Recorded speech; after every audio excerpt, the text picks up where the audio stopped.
Hello, I'm Jan Mulvey and you're watching the Redmen TV. Hello, welcome to the Redmen TV. It's the Uncensored match build-up show at Liverpool taking on Manchester City at Anfield in the 12 o'clock kickoff on Sunday as a little bit of a special treat. Well, depending on your thoughts on that.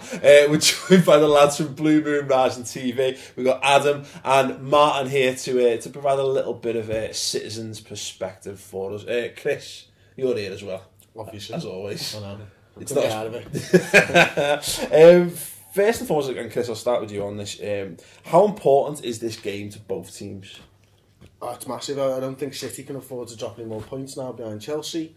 Obviously, they've come off the back of a defeat to Barcelona. You could be out of that tie, really, couldn't you, if it wasn't for the penalty miss right at the end. And as far as Liverpool goes, every game we've got to win them. Yeah. You know, in that fight for top four, we're 3 points behind Arsenal in third place, but we really can't afford to lose against any of the big boys. Yeah, absolutely. Well, we were sort of thinking, lads, going into this, like, we were playing against all the teams that we needed to beat. So obviously we've done Spurs now, Southampton, and then we kind of like glossed over City because we're kind of crucially aware that not in your league at the moment this season.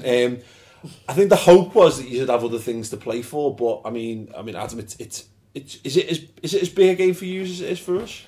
Yeah, definitely. I think, like I said, every game's massive now. We can't lose another game. If we lose now and we go back to 7 points, 8 points behind Chelsea, I think we're done. So I don't know. People say it's a must-win for City. I think it's a must-not lose. Yeah, We're so used to losing at Anfield as well that it'd be nice. This season we haven't beaten Stoke away for ages in the league. Haven't beaten Sunderland away for ages in the league. We've beat both of them. So to beat Liverpool as well, it's another hoodoo. Yeah, the massive incentive is to get two behind Chelsea. You know, to get a glove on Chelsea at the minute. We got it back to level, and then, you know, suddenly I off the ball, and again we were 7 behind. So back to 5 at the minute, and you know, we've got to lay to rest last season at Anfield because, you know, what we thought was pivotal, it didn't quite turn out that way for sure. But we haven't won there for a while, so it's always a tough place to come. We're aware of that. It's a weird one, isn't it? Because like the last season for both teams was brill, slightly more brill for you ultimately than us. Yeah. Let's get that in early. But you know, It was still brill though. it was. I thoroughly enjoyed myself last season, but it's you know, this season has been a disappointment, really, hasn't it? I mean, where's it sort of? I don't think it's gone wrong. Yeah. You're just second in the league. You're in the last 16 of the Champions League. It's kind of like, you know, George Best talk about, like, you know, I spent all my money on booze and birds and the rest are squandered, isn't it? You know, it's you're still on for a very, very good season, but it looks from the outside like it's been a bit of a disappointment. We're sort of in the process at the minute of City where we talk about the old school culture. You know, many times we've come off with the fan cams. You know, when we've drawn with Hull, when we've sort of lost even to Stoke, and people talk about crisis. You'll get a new type of fan that comes in going, oh, you know, we're 5 behind Chelsea. What's going on? We'll never catch him. But there's an older school that kind of goes, you know, when you talk about we were in the second division. Yeah, you know, but I still think there's a belief of that in City. Yeah. You have to have it in perspective. But you're right. I expected more from this season for us to kick on. But ultimately, I don't believe we're out against Barcelona. And, you know, if we were to take 3 against you're not. You've got a whole 90 minutes to endure. Yeah, I think endure could be the way. Yeah, it depends on how it goes. But I think the big thing for us with Toure coming back, Yaya Toure against you, we're a different team with him. We've proved it over the last, you know, month and a half with him in the African nations. We're a different team with him and all. Yeah, we've got Toure to come back as well. Yeah, not as pleased about it, to be honest, as they seem to be about Yaya. At least we can sing the song. At least we can sing the song. Exactly. You know. Unify on the best song in football. Yeah. It's I mean, like, you know, I think it's well documented. We're not going to drag ourselves back into that mire. In fact, we're on the up, which is a good thing. But going back to that last season, because we have to really. I'm a Liverpool fan. I'm given the company. Sterling and Coutinho were massive in this game last season. I think it's fair to say they've both improved since then. So again, it's another big potential opportunity for them. It is, yeah. And look, if Sturridge plays in the City game as well, I think all Liverpool fans have wanted to see for the last few weeks is all 3 of them on the pitch at the same time: Sterling, Coutinho, and Sturridge. And you know, with the greatest respect to Man City, I think the best way to play them is to go out at them and really attack them. You know, there's other teams in the league where you wouldn't think that would be the case, but Man City are definitely one of those teams where you just sort of go toe to toe. It's weird, isn't it? Because it shouldn't be that way for City. I'd have thought. I don't think Company's quite reached his level this season. As Mangal has not really settled in properly.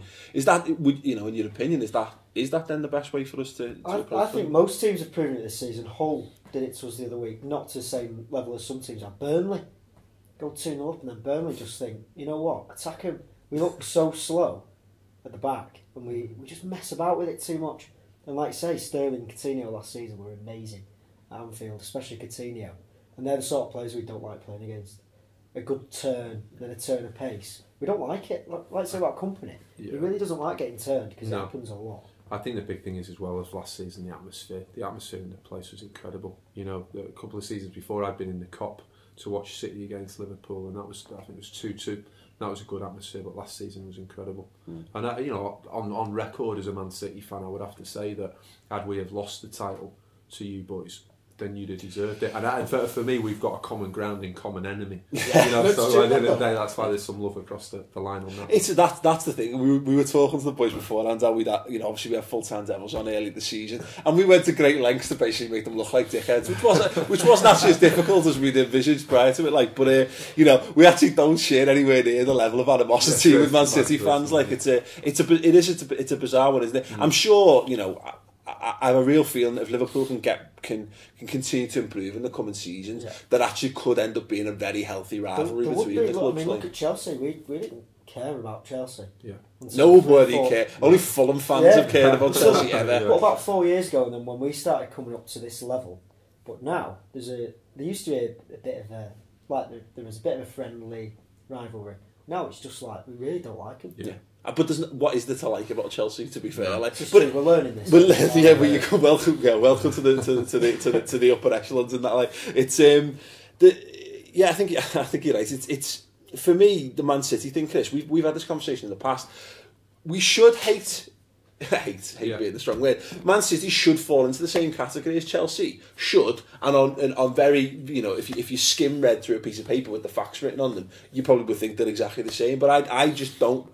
I don't begrudge Man City having the money and getting the investments. No, I don't, and it's down to the fact that when you went down a couple of divisions, you basically kept those divisions alive. The fans kept on going to the game, kept filling out aways, kept filling out your stadium, and there's just not as many. He's had the best kit in Division 2. Yeah, there's not as many glory hunters. That was the only thing to hang on to at that point, Man City. But there's not as many glory hunters for Man City now. In a few years' time, if you continue the success, there might be. But at the moment, Man City fans are top fans, and I can appreciate and from afar I can think, do you know what? I'd still go to my team if we were down in the divisions below, and they have done so. That's exactly. There's something about the fact that what is deserved, I suppose. But ultimately, as a fan base, like I say, I don't begrudge it. Because and that's the thing about Chelsea. Chelsea have always annoyed me. But the idea of being there or thereabouts and then getting that beef up with us, to see Man City come from, to go all the way down to come back up again, well, not all the way down, but to go down to come back up again, I kind of that'll wear off in a year or two. I think if we win a couple more titles. It's interesting for me because I kind of look at it like a Chelsea. Like Man United, there's a real arrogance with their fans at times, and to be fair, forget the colour of the kit and the team. The people who follow them at times are the things that get my back up, and Chelsea have got that real arrogance. We went to Stamford Bridge, the 1-1, and some of the supporters there, I felt it was almost like that sort of United scenario we were going there to do them, really. And to be fair, that comes with the territory a little bit now, but with Liverpool, to be honest with you, I think with the links, which we'll probably touch on with Balotelli and things like that, it's healthy at the minute. There's kind of we know what's on the game. You know what it is for me as well. It was last season was the way Pellegrini handled himself, and I was listening to TalkSport yesterday, and I think they were trying to stir up a bit of start to question the manager's role at the club, yada yada yada. I like Pellegrini. I like the fact that he's not a bell end. Which is true of which is true of Mourinho, which is true of Van Gaal, which has been true of Ferguson, has been true of pretty much everyone who's taken the Chelsea job. And I like the fact well, he is a bell end, isn't he? I love him, but he is a bell end, isn't he? But it's I'm sure Jamie Carragher going to argue the toss on that one. No, love him. He's my favourite football manager of all time, but he is a bell end. I think though we haven't played an English club in Europe yet, since we've been back up. I think that's when fires might start. Yeah.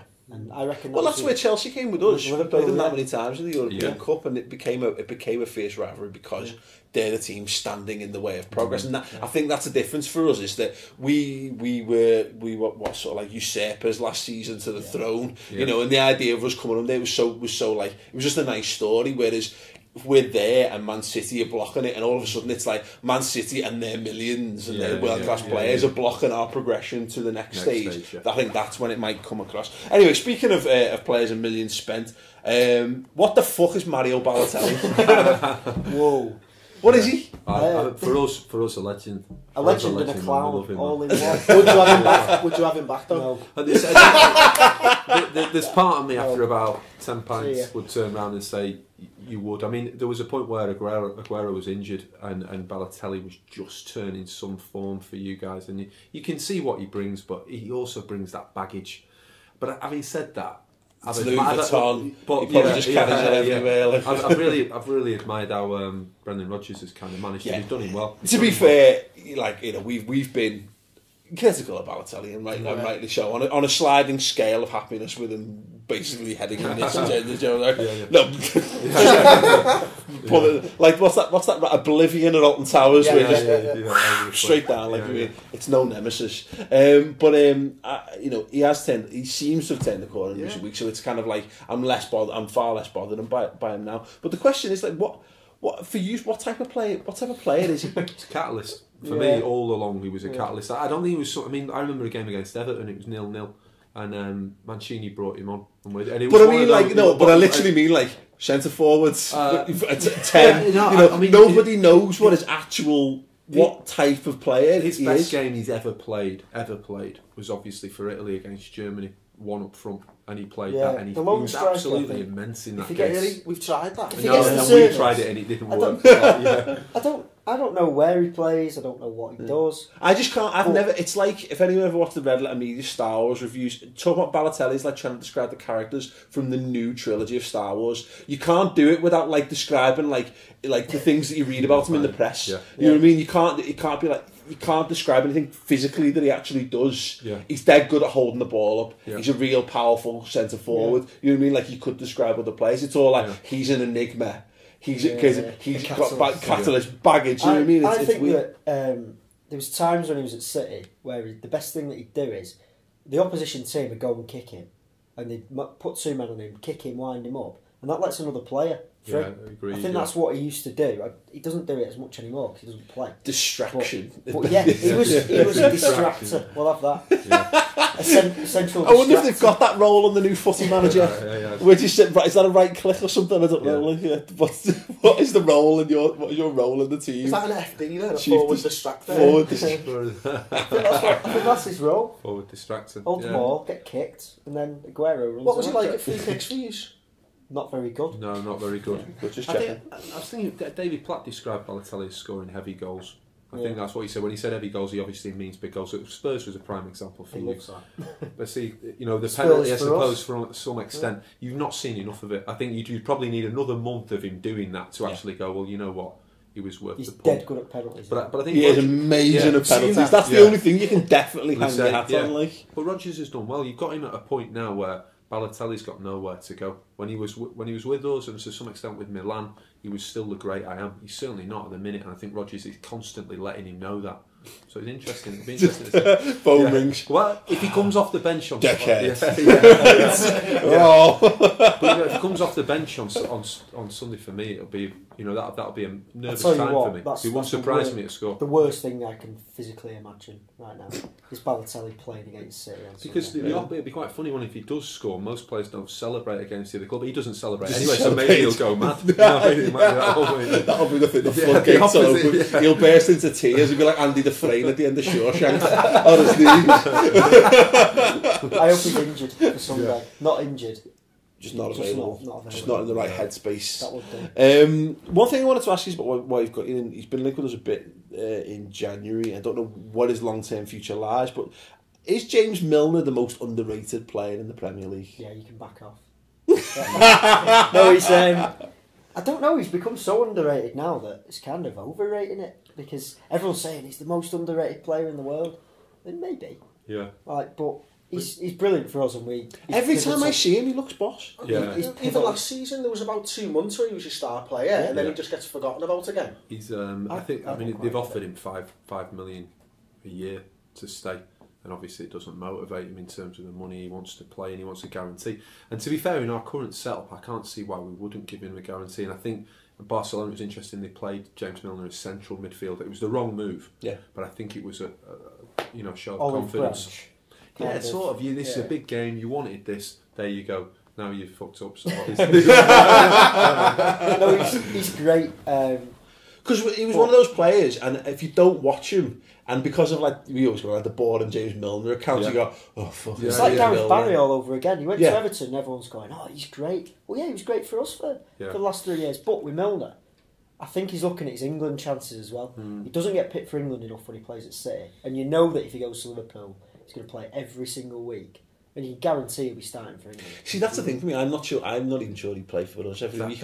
Nobody knows, but he's another one. He's another example of an English player who doesn't have a position, doesn't have a best position. And Adam Lallana's going to end up like that as well. I think he's another one. He's not quite got the pace. He's not quite got the trickery. Yeah. He's just a very solid, very technically gifted footballer with a great engine as well to back it up. Henderson will probably do the same. I think you're right on the Lallana point, because Lallana steps up with important goals, and James Milner's been doing it for you as well, hasn't he? He always gets important goals. I like James Milner, I really do. But the thing for me is, I thought it was interesting to gauge your opinion, because when he was linked with everyone goes, how underwhelming would James Milner be if we said for us? I'd be like, you're not like, here's your marquee signing in the summer, it's James Milner, break out the fireworks. Yeah. Very strong addition though. But I think for us it did to gauge our response, we'd be devastated. I think City fans in general, the fans would be, because you can hang your hat on him every week. It's 100% all the time. That's the thing, he's so trustworthy. Yeah. You could tell him playing net, and he would. Yeah. And he'd still run about the pitch for They just do laps of the 18-yard box. He doesn't stop that. That's the one thing, and he's very important for our squad. Definitely. Right, so I don't want him. Anyway. Okay, well let's have him then. That'll be. That'll start the rivalry then. James Milner started the rivalry. Just crossed over. Yeah, Milner effigies being burned outside East London. So, Chris, for you then, how do Liverpool go about approaching this? You've hinted at basically trying to snot them. Yeah. But any more depth to that? I think defensively, our three at the back with the two wing backs, I think. The thing that impresses me when I watch Man City play is they overlap better than any team in the league, I think. And so I think our two wing-backs have actually got to play a little bit more reserved against City and make sure that we don't let Zabaleta overlap and players like that, because, Nasri, whether it's Nasri or Silva, they're always looking for the little triangles out wide, aren't they? And that's the thing that you've got to stop. If you can stop that, I think you can stop City. But then defensively, I think you've just got to go at them. I think if Sterling can get a little bit of space, sort of 5 yards in front of the back four and run at the defenders, I think that's how we attack them. Yeah, no, I agree with that. It's a weird one, because if we've been having this conversation 6 weeks, 2 months ago, I'd be utterly terrified about this game, and I'm not confident about it, because this is our toughest home game I think we've got left. Obviously against you guys, and it's whether. I'm still not 100% confident that we're there yet, you know what I mean? Because Aguero's amazing, isn't he? You know what I mean? David Silva's probably... Because I was actually going to ask, is Aguero the best player in the league? But I think there's as much of a case to be made for David Silva this year. Anyway. Probably make a case for him on his day. Yeah. I was going to say, when you were talking about how it go against Man City, what you did last season, you made Yaya Toure not want to know. And in 20 minutes he went off, obviously, but he walked on that pitch, and I kind of look at him, and City fans have got a way of looking at Yaya Toure going, is he on it today or is he not? Because you do get two of him, and in that particular game, but in that particular game, you got him straight away. You're snapping at his heels. He doesn't want to know with that sort of thing, but what he does is he draws players to him, which frees Silva up. Without him in the team, Fernando Fernandinho, not the respect for that. He's not going to break 50-yard runs, and I think that's the big thing that Toure brings to us. He frees Silva. So for you then, what's your approach? What's Man City's game plan? I don't think Zabaleta will play to start. We discussed whether he was going to play against Barca. He dropped him for the Chelsea game, and it was a great decision. Yeah. Because he has been done by Hazard a few times. I think he'll play Sanya with Coutinho and Sterling. Sanya's got a bit more defensive awareness. So I think he'll go there. I think we'll see Clichy will play, I think. That'd be interesting to see. I don't think we'll play at the back. I think Mangala will probably come back in. Possibly, yeah. Probably I think bring him Demichelis is the kind of preferred Is choice. he injured after the bite? Back one. Bite. Did you see the video? Ridiculous. Did you see the real video? It doesn't even touch his hand. I know. No.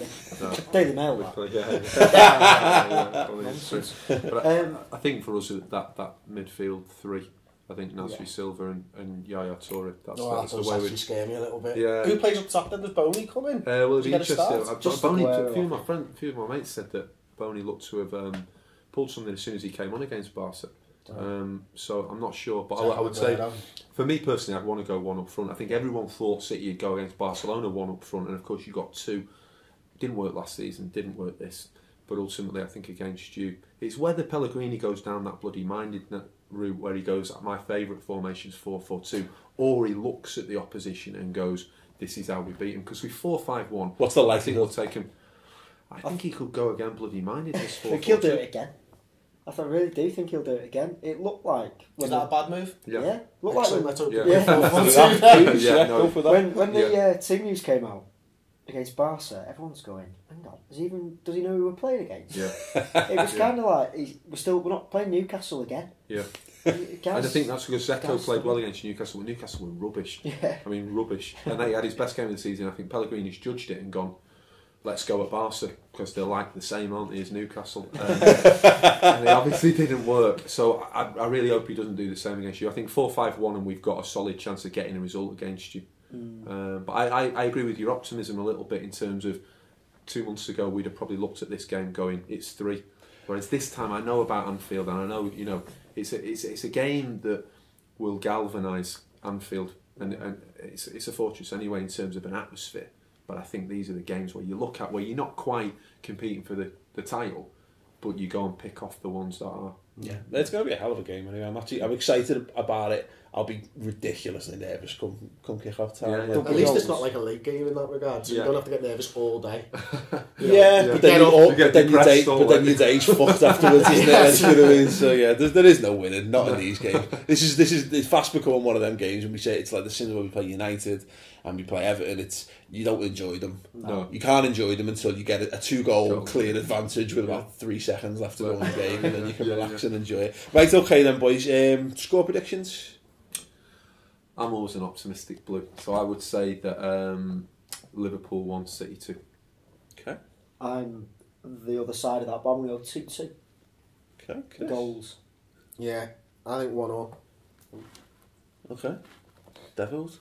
That means I've got to be the optimistic one. 4-1. No, if it's another 3-2 thriller, then I'll be very happy with that. So we'll go 3-2 to Liverpool. But no, that's fine. Let's not expand on that any further. Let us know your thoughts and score predictions in the comments below. How do you think Liverpool should approach it? Any Man City fans watching, if you want to give us a better answer to what is Manuel Balotelli, by all means, let us know in the comments below. And thoughts on James Milner, etc., etc. Also, don't forget to go and check out the boys as well. We're going to be doing some content with them over on their channel, which is youtube.com/Blue Moon Rising TV. And you can get them on Twitter at BM Rising TV as well. Thanks very much, boys. It's been an absolute pleasure. And we're going to also have a little bit of a FIFA contest against them as well. That'll be on our YouTube channel, so check that out as well. Cheers.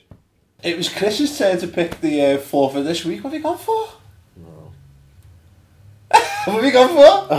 It's the eat a Scotch bonnet. I don't know if you know anything about Scotch bonnets, but